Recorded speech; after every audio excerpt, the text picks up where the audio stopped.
कि एक परिंदा जो है बाजार छोटा सा दिखता है, लेकिन वो जहाज़ के लिए किसी बम से कम नहीं होता। खासतौर पर जो ईद कुर्बा में जो आलाइशें लापरवाही से फेंक दी जाती है, उसके हवाले से जो है आगाही मुहिम चलाई जा रही है। ईद के बाद आलाइशें और इससे मुल्क का जो भी ट्रैश पैदा होता है उसको खुदारा दफना दें या उन डस्टबिन में डालें जो कि लोकल गवर्नमेंट ने आपको फराहम की। अस्सलाम वालेकुम नाज़रीन, एक्सप्रेस न्यूज़ के साथ मैं हूं कराची से आफ्ताब खान। अच्छा, कल जो है वो ईद कुर्बा है और यकीनी तौर पर जो है वो बड़ी तादाद में जानवरों की ज़बी होगी, यानी सुन्नत इब्राहिमी पर अमल करते हुए बड़ी तादाद में जानवरों को ज़िबा किया जाएगा। लेकिन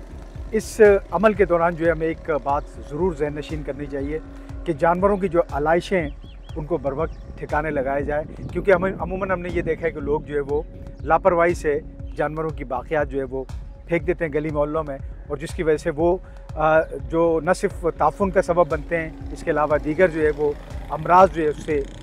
जन्म ले सकते हैं। इसके साथ साथ जो सबसे बड़ा ख़तरा है वो ये है कि जो हमारे मुसाफिर बरदार तैयार हैं उनको एक बहुत बड़ा ख़तरा है उन आलाइशों की वजह से, क्योंकि उनके ऊपर जो है वो परिंदे लपकते हैं मुख्तलिफ़ किस्म के, और उसके बाद जो है वो परिंदे जो है टेक ऑफ और लैंडिंग के दौरान, क्योंकि जहाज़ जब लैंड कर रहा होता है किसी भी हवाई अड्डे पर या वो उड़ान भर रहा होता है तो उस वक्त इसकी हाइट कम होती है, तो उस वक्त शदीद ख़तरात होते हैं कि ये परिंदे जो है जहाज़ों से टकरा जाते हैं। और ये कई वाक़यात रोनुमा हो चुके हैं और दुनिया भर में जो इसकी तादाद बताई जा रही है सालाना तकरीबन 30,000 के करीब जो है वो वाक़यात रोनुमा होते हैं तैयारों से परिंदे टकराने के, और उसमें कई ऐसे वाक़यात भी हुए हैं कि जहाज़ जो है मुकम्मल तौर पर जो है क्रैश कर गए। माहिरीन इसके बारे में ये कहते हैं कि एक परिंदा जो है बाजार छोटा सा दिखता है, लेकिन वो जहाज़ के लिए किसी बम से कम नहीं होता। हमारे साथ इस वक्त स्पोक पर्सन मौजूद है पाकिस्तान एयरपोर्ट अथॉरिटी के सैफुल्लाह खान साहब। सैफ साहब, मुझे ये बताइएगा कि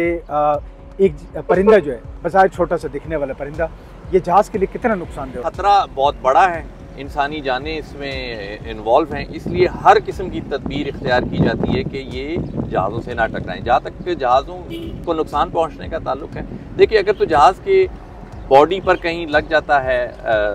परिंदा कोई छोटा मोटा, तो वो उससे तो वो तो उतरने के बाद ही पता चलता है कि जी ऐसा हुआ है, चेक होता है, ज़ाहिर है हर फ्लाइट को चेक किया जाता है जहाँ कहीं भी ऐसी एहतमाल रहता है कि परिंदे टकरा सकते हैं। लेकिन अगर एक परिंदा जो कि इंजन में अगर चला जाए और वो जैसा कि हमारे यहाँ चीलें बहुत ज़्यादा हैं और मगरबी ममालिक में बतखें हैं, तो उसमें अगर जहाज़ के इंजन में ब्लेड्स वगैरह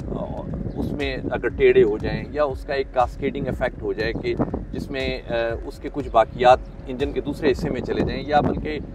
आप अगर हमारी यहाँ माहौल की बात करें तो यहाँ कबूतरों के पैरों में जो है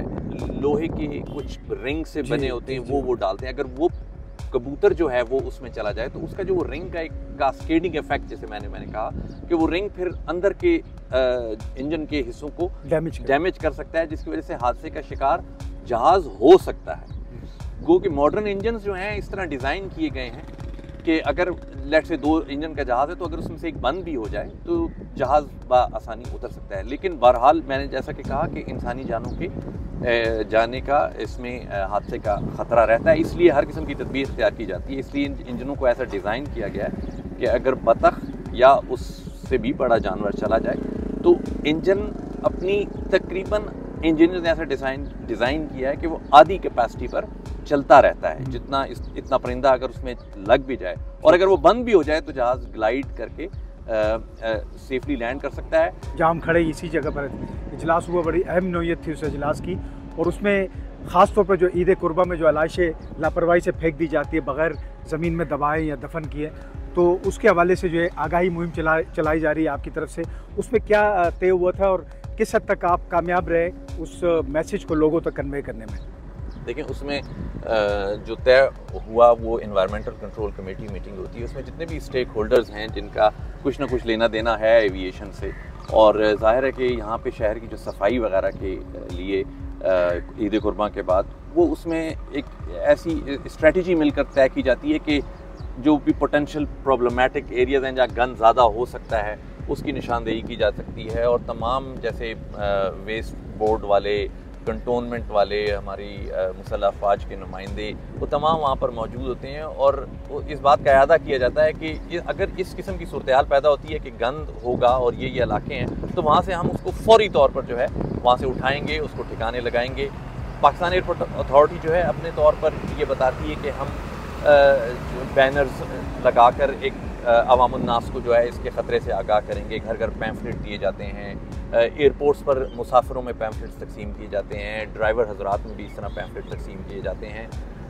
और मीटिंग्स की जाती हैं लोकल नुमाइंदों से, और उनको बावर कराया जाता है कि ये कितना ख़तरनाक हो सकता है। गो के परिंदा एक छोटा सा देखने में बेज़रर सा है, लेकिन इससे एक बड़ा नुकसान का बहरहाल एहतमाल रहता है। एक्सप्रेस मीडिया के थ्रू, एक्सप्रेस न्यूज़ के थ्रू हम इसको लेके जाते हैं हर सतह पे, तो क्या मैसेज देना चाहिए? अपील है मेरी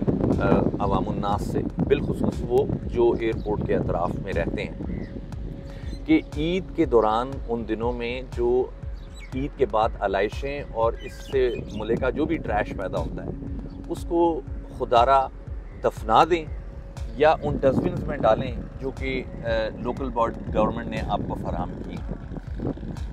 जैसा कि आपने भी कहा, मैं उसको दोबारा रिपीट करूंगा और जितनी दफ़ा रिपीट किया जाए वो कम है, कि ये जो आलाइशें और गंद अगर खुले आसमान तले छोड़ दिया तो इससे परिंदे इस तरफ मतवज्जा होते हैं। परिंदे मतवज्जा होने के बाद परिंदों की जो एक यूँ कह लें सरगर्मियाँ बढ़ जाती हैं, और जब परिंदों की सरगर्मियाँ बढ़ जाती हैं तो लामुहाला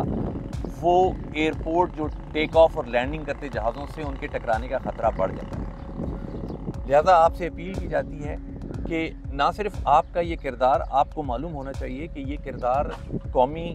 जो हमारे हमवतन हैं जो जहाज़ों में सफ़र कर रहे हैं, हज़ारों जानों को बचाने में एक अहम किरदार अदा करता है, बल्कि कौमी असासों के तहफ़्फ़ुज़ का एक ज़रिया भी है। आपका बड़ा किरदार है उसमें। इसलिए मैं फिर एक्सप्रेस टीवी की वसात से ये अपील कर रहा हूँ कि खुदारा इस ईद पर भी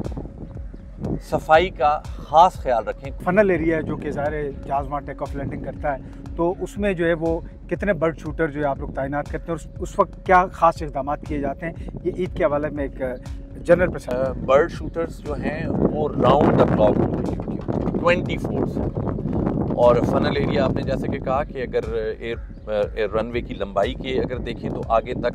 13 किलोमीटर तक का फनल एरिया है, और अगर एयरपोर्ट के अतराफ़ अगर देखें तो वो 9 किलोमीटर का है। ठीक है। तो जैसा कि आपने कहा कि इन्वायरमेंटल कंट्रोल कमेटी की जो मीटिंग्स थी वो इन्हीं एरियाज़ के ऊपर फोकस किया हुआ होता है, और इससे भी बियॉन्ड कि इधर कम से कम कोई ख़तरात पैदा ना हो। अगर ऐसी कोई रेस्टोरेंट्स हैं, शादी हाल्स हैं, तो वो मेक श्योर किया जाए कि इन दिनों में तो ख़ास तौर पर ये अभी सावन का महीना भी शुरू हो जाएगा और ये ईद के बाद और ये जो हैं 2-3 माह, तो उसमें ये इलाके बिल्कुल साफ़ सुथरे रहें। तो bird shooters are round the clock, और इसके अलावा भी बेतहाशा एयरपोर्ट के ऊपर जो है इक़दाम किए जाते हैं कि ऐसे वाक़यात रूनुमा ना हो। ये कौन कौन से हवाई अड्डे जहाँ बहुत ज़्यादा बर्ड रिस्क की वो खदशा रहता है? देखें, जहाँ चैलेंजिंग सूरत हाल मैं कहूँगा वो लाहौर एयरपोर्ट पर है, ठीक है, और उसके बाद कराची है, और फिर पेशावर, और उसके बाद वेस्ट है। तो ये 3 एयरपोर्ट्स जो हैं इनमें हमें बड़ी चैलेंजिंग सूरत हाल का सामना रहता है, और यहाँ पर जो लोग हैं, जो रिसोर्सेज हैं वो स्ट्रेच्ड होते हैं। कराची समेत जो दीगर मुल्की हवाई अड्डे हैं, एयरपोर्ट्स हैं, उनके ऊपर ये इक्विपमेंट्स लगाने जा रहे हैं। अभी भी जब हम बात कर रहे हैं तो एक मुल्क का जो एक मेजर एयरपोर्ट है उस पर तजर्बात जारी हैं। जब तक आप 200% यकीन नहीं कर लेंगे कि ये काम करेगा तो ये उस वक्त तक हम डिप्लॉय नहीं कर सकते। और ये कंपनीज के साथ नेगोशिएट करना कि जी देखिए हमें इतनी तादाद में ये चाहिए होंगी, फिर ही हम इसको जांच सकेंगे, तो ये एक बड़ा टाइम टेकिंग प्रोसेस होता है। और एक कंपनी के जो मैं आपको बता दूं कि हमने टेस्ट किए और वो फेल हो गए, मतलूबा नतीजे नहीं मिले, हमने उसे रिजेक्ट कर दिया। हमारे एनवायरनमेंट से मैच नहीं कर रहा। एग्जैक्टली। तो अभी हम एक और कंपनी जो है उसके मशीन को लेके उस पर तजर्बात कर रहे हैं, लेकिन अभी भी उसमें कुछ ऐसी बातें हैं जैसे नंबर ऑफ़ मशीन्स और ये सारा कुछ है। लेकिन जैसे ही उसमें हमको प्रोग्रेस करेंगे और जैसे ही वो डिप्लॉय होंगी तो ऑफ कोर्स उसके नताइज से हम आगाह किया जाए। बहुत बड़ा ख़तरा है ये तैयारों के लिए, न सिर्फ मुसाफिर बरदार जो तैयार हैं, जो सिविल हवाबाजी के तैयार हैं, जो कि कराची समेत जो मुल्क भर के जो ऑपरेशनल एयरपोर्ट से वहाँ से टेक ऑफ करते हैं यौमी बुनियाद पर एक बहुत बड़ी तादाद में, तो उनको बहरहाल ख़तरा रहता है इन परिंदों से। और इसके अलावा जो है वो मिलिट्री एयरक्राफ्ट जो है, जो हमारे पाकिस्तान एयरफोर्स के, पाकिस्तान आर्मी के, पाकिस्तान नेवी के, ज़ाहिर सबके अपने अपने जहाज़ हैं, तो उनको भी इनसे ख़तरात लाक होते हैं जब वो टेक ऑफ करते हैं या लैंडिंग करते हैं। तो ये हमें ये बात जो है वो जहन में बिठा लेनी चाहिए कि जो कूड़ा करकट है, उसके अलावा ख़ास तौर पर ईद कुर्बान पे जो है बार बार ये मैसेजेस हम इसीलिए दे रहे हैं ताकि लोगों के अंदर आगाही पैदा हो इस हवाले से कि जानवरों की बाक़ियात जो है, जानवरों की जो आलाइशें हैं, जो खाई नहीं जाती जो चीज़ें उनको ज़ाहिर डिस्पोज ऑफ करना होता है, तो उसको प्रॉपर ठिकाने लगाया जाए ताकि इस ख़तरे से बचा जा सके।